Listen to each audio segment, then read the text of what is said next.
Son Excellence le Président de la République de Côte d'Ivoire, le Président Alassane Ouattara, a présidé le 23e sommet ordinaire des chefs d'État et de gouvernement de l'Union économique et monétaire ouest-africaine, l'UMOA, le lundi 5 décembre 2022 à Abidjan. Dans son discours d'ouverture, le chef de l'État a indiqué que cette rencontre est l'occasion de faire le point sur les événements importants de la vie de notre Union depuis le sommet ordinaire du 25 mars 2021 et sur les défis à relever pour consolider notre union économique et monétaire. Notre rencontre de ce jour est l'occasion de faire le point sur les événements importants de la vie de notre union.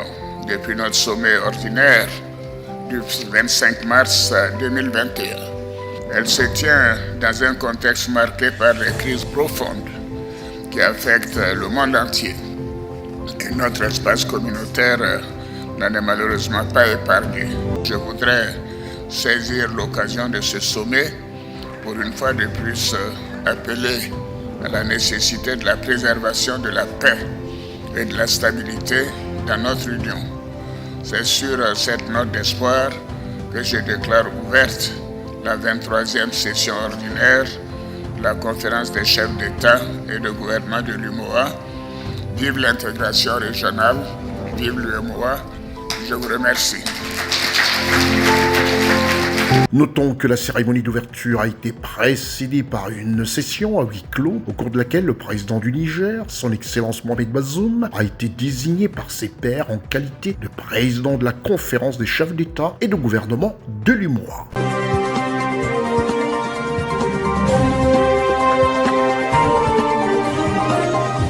En marge des travaux du premier sommet en présentiel sur l'industrie financière africaine, AFIS 2022, le chef de l'État togolais, Faure Osimhen Yassimbe, a échangé avec le vice-président pour l'Afrique de la Société financière internationale, la SFI. M. Sergio Pimenta a évoqué avec le président de la République togolaise, son Excellence Faure Osimhen Yassimbe, les axes prioritaires du partenariat entre le Togo et la SFI, en l'occurrence l'inclusion financière. Nous avons pu discuter de cela avec M. le Président de la République, justement, de l'importance de l'inclusion financière et de comment la Société financière internationale, que je représente, l'institution du groupe de la Banque mondiale qui soutient le secteur privé, comment nous pouvons aider le développement de l'économie togolaise. Et nos grands axes de priorité, c'est ça dont nous avons discuté pendant l'audience, sont justement l'inclusion financière, mais également le soutien de l'agriculture et de l'agro-industrie, ainsi que les secteurs de la logistique et des transports qui sont des secteurs importants pour l'économie togolaise. Mais le Togo est un pays très important pour la SFI. Monsieur Sergio Pimenta, vice-président pour l'Afrique de la Société financière internationale, la SFI, s'est félicité du choix de Lomé pour abriter ce premier sommet en présentiel de l'AFIS. Un choix qui démontre l'importance de la place financière que la capitale togolaise occupe en Afrique.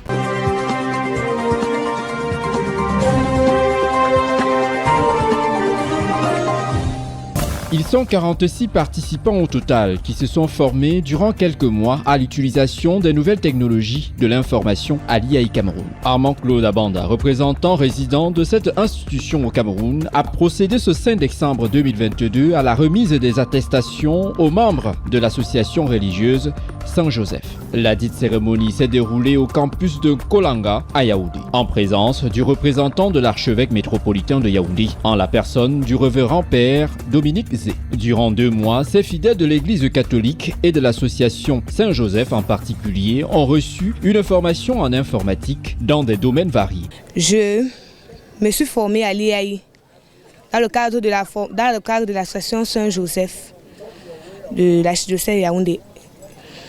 Je me suis formée en Microsoft Word, Microsoft Excel, PowerPoint et Internet, réseaux sociaux et dans le cadre de l'entrepreneuriat. Cette formation va m'être utile demain sur plusieurs plans. D'abord sur le plan professionnel. Ça va m'aider à m'intégrer dans le milieu professionnel. Et ça va m'aider aussi personnellement parce que je ne savais pas manier l'informatique. Et nous sommes dans le cadre du numérique. Pour Bertrand Bouli, représentant des membres de l'association Saint-Joseph, ils ont touché du doigt les fonctionnalités et les applications d'un ordinateur et sauront désormais en faire usage pour une meilleure évangélisation. Nous disons infiniment merci au président résident de l'IAI comme représentant résident de l'IAI, nous lui disons infiniment merci d'avoir ouvert cette porte et que cette porte continue à recevoir d'autres associations de l'Église catholique romaine. Une formation saluée et appréciée par le révérend Père Dominique Zé ainsi que la marraine de l'association Saint-Joseph, pour qui cette formation au TIC permettra d'adapter l'évangélisation à l'ère du digital. Le message que je voudrais porter à l'association Saint-Joseph, c'est de continuer à travailler parce que nous travaillons durement. Et on ne doit pas baisser les bras, on doit continuer à travailler. Vu l'enseignement qu'on a eu ici, ça doit nous fortifier pour que nous travaillions plus. Parce que maintenant, tout a changé. Ce n'est plus le chapelet qu'on tirait comme ça. Maintenant, avec la formation que nous avons suivie ici, ça peut nous permettre de prier mieux pour tout le monde entier et pour notre illustre chef de l'État, M. Paul Biya, et son épouse, Mme Chantal. Et je tiens à dire merci à l'IAI pour la grande ouverture qu'ils ont donnée à Saint-Joseph. Aujourd'hui, Saint-Joseph a fait une sortie majestueuse parce que nous savons que Saint-Joseph c'était l'ouvrier. Saint-Joseph était un ouvrier, il était le travailleur manuel, il était pour les petits métiers. Mais aujourd'hui, c'est une grande entreprise, c'est une grande initiative, c'est une grande ouverture pour Saint-Joseph de regarder aussi vers le monde de la nouvelle technologie, des TIC. Donc je tiens à dire merci vraiment à l'IAI pour cette magnifique, grandiose ouverture. Pour le représentant résident de l'IAI Cameroun, Armand-Claude Abanda, la vulgarisation de cette formation à la maîtrise de l'outil informatique matérialise la volonté du chef de l'État, son Excellence Paul Biya, ainsi que celle de la Première Dame, à faire du digital un levier du développement au Cameroun. À la suite de ce beau cadeau de l'association Saint-Joseph, je ne peux être que fier de le recevoir, parce que c'est tout un symbole. C'est un symbole divin. Et je pense que durant tout le processus de création de l'IAI Cameroun, j'ai basé tout sur la foi et sur la confiance en Dieu. Et aujourd'hui, me remettre un symbole de Dieu est pour moi l'un des meilleurs cadeaux que j'ai jamais reçus. C'est pourquoi je porte Saint-Joseph avec beaucoup de fierté et je vais l'accompagner moi-même jusqu'à mon bureau tout à l'heure. Je remercie l'association Saint-Joseph pour ce cadeau et je voudrais leur dire encore une fois que pour atteindre la meilleure altitude, il ne suffit pas d'avoir de bonnes aptitudes. Il faut aussi avoir de bonnes attitudes, pourvu que cela soit une habitude et que cela se fasse en toute quiétude. En guise de remerciement, Armand-Claude Abanda a reçu une statue de Saint-Joseph, modèle des travailleurs, pour l'aider dans ses missions, dans l'église et partout ailleurs.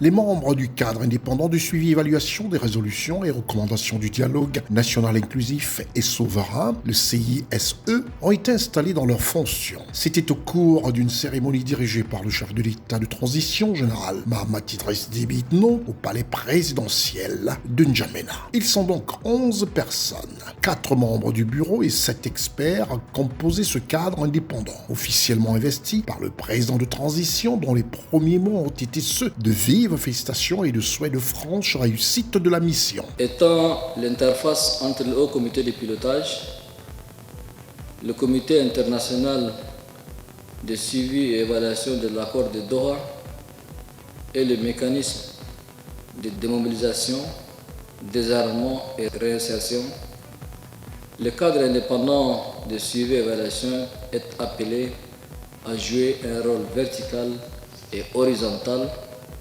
en ce qui concerne le suivi et évaluation du niveau de la mise en œuvre des différentes actions. Suivre et évaluer l'exécution des cahiers des charges en toute indépendance. Collecter et traiter les informations sur le processus de la réalisation.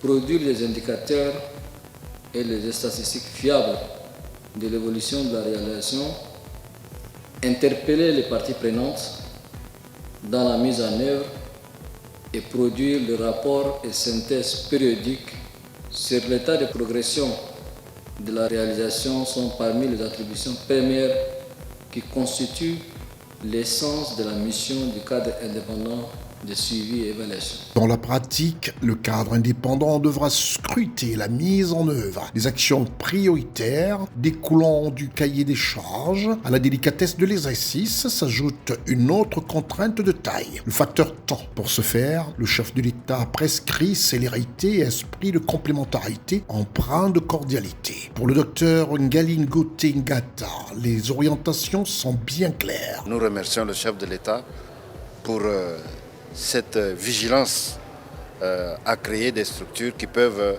aider à assumer les directives et les recommandations du dialogue national. Immédiatement, les membres du comité vont se mettre au travail et il mettra son programme d'action en marche en responsabilisant chaque membre dans les domaines qui lui seront affectés. Le docteur Ngalingote Ngata promet de faire de son mieux pour que le cadre ne souffre d'aucun manque de moyens nécessaires à la réalisation de sa mission.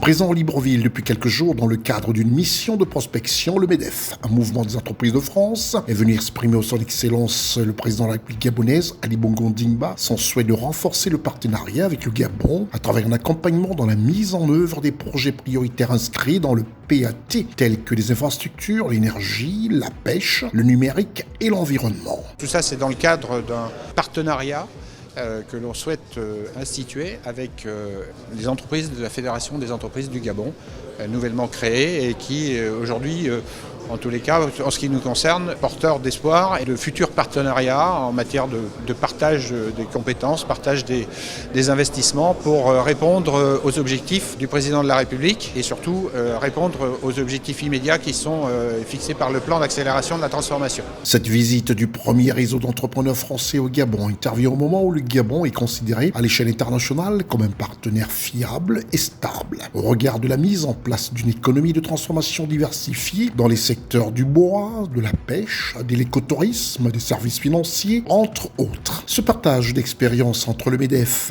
et la FEG, Fédération des entreprises du Gabon, participe à la création de richesses et au développement de la République gabonaise. C'est très fructueux. Nous avons commencé hier, nous avons rencontré différents ministres, la ministre de l'économie, le ministre de la promotion des investissements, le ministre de l'économie numérique, le ministre des Travaux publics. Nous continuons aujourd'hui avec des rencontres avec le ministre de l'énergie. Nous visitons la baie des Rois, nous visitons demain la zone de Coq. Et nous avons dans l'immédiat une séance de travail de plusieurs heures avec la Fédération des entreprises du Gabon, en espérant qu'à la suite de cette mission, des premières marques d'intérêt se soient concrétisées. Il est à noter que le MEDEF a participé aux travaux organisés le 5 décembre dernier par l'Agence nationale de la promotion des investissements du Gabon dans le cadre du projet Invest in Gabon, aux côtés du Fonds d'investissement stratégique, la FGIS, de la Caisse des dépôts et de consignation, la CDC, de la Fédération des entreprises du Gabon, la FEG, ainsi que du secrétariat exécutif du Conseil national du plan d'accélération de la transformation, PAT. Nous avons le privilège,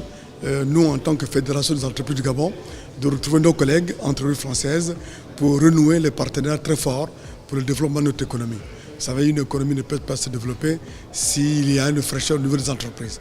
Donc nous, aujourd'hui, les entreprises gabonaises retrouvent leurs collègues pour renforcer cette dynamique entrepreneuriale et cette dynamique de création de richesses. La République gabonaise est fortement engagée dans la diversification de son économie ainsi que la protection de l'environnement. Cette rencontre marque l'intérêt grandissant des investisseurs français au Gabon. C'est très bénéfique pour les entreprises, c'est très bénéfique pour le tissu économique, parce que vous savez que la transformation d'une économie se fait au travail des entreprises.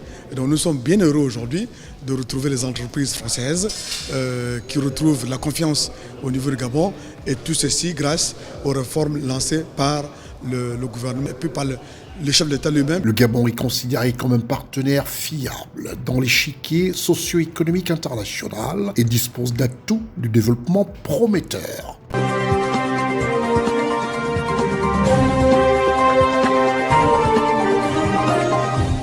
Le président de la République de Côte d'Ivoire, son Excellence Alassane Ouattara, a échangé le mercredi 7 décembre 2022 au Palais de la Présidence République avec l'ambassadeur de la République populaire de Chine en Côte d'Ivoire, son Excellence Wang Li. Le diplomate chinois est venu faire ses adieux au chef de l'État après avoir passé 3 ans et demi en Côte d'Ivoire. Je viens de recevoir monsieur l'ambassadeur de Chine qui est venu nous faire ses adieux après avoir passé 3 années et demie en Côte d'Ivoire. Je voulais remercier monsieur l'ambassadeur et lui demander de transmettre notre gratitude au président Xi Jinping pour tout le soutien que la Chine a apporté à la Côte d'Ivoire durant ces 10 dernières années dans tous les secteurs. Vous transmettrez à son Excellence le président Xi Jinping toute notre gratitude et nous sommes convenus que nous aurons un entretien téléphonique avec le président dans les jours qui viennent pendant ce mois de décembre. L'ambassadeur de Chine, son Excellence Wang Li, a dit être venu faire ses civilités et ses adieux au président de la République de Côte d'Ivoire, son Excellence Alassane Ouattara, au moment où il quitte la Côte d'Ivoire au terme de sa mission. Je suis très heureux d'avoir cette audience accordée par son Excellence, Monsieur le Président de la République, pour que je puisse faire mes adieux. Son Excellence, Monsieur le Président. La Côte d'Ivoire est un bon ami et un partenaire important de la Chine. La Côte d'Ivoire est un pays dynamique avec une grande potentialité. Et la partie chinoise est prête à accompagner la partie ivoirienne sur sa voie du redressement et du développement. Notons que pour terminer, l'ambassadeur de Chine en Côte d'Ivoire, son Excellence Wang Li, a dit être convaincu que sous la direction et la gouvernance éclairée du président de la République de Côte d'Ivoire, son Excellence Alassane Ouattara, le gouvernement et le peuple ivoirien remporteront encore d'autres succès remarquables. Voilà qui est dit.